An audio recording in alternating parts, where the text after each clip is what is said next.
Professionals हैं इस field में और नाइट देखते हैं कि भाई अगर ये एक्सीडेंट हुआ है तो उसका काज क्या है, जो कि बहुत इंफॉर्मेटिव सेशन होता है।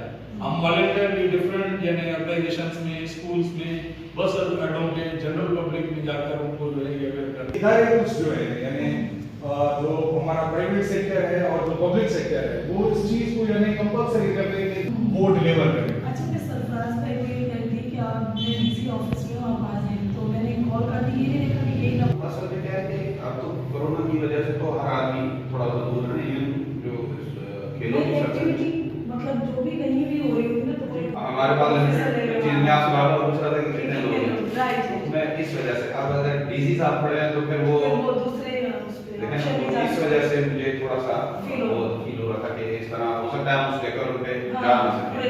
Thank you sir.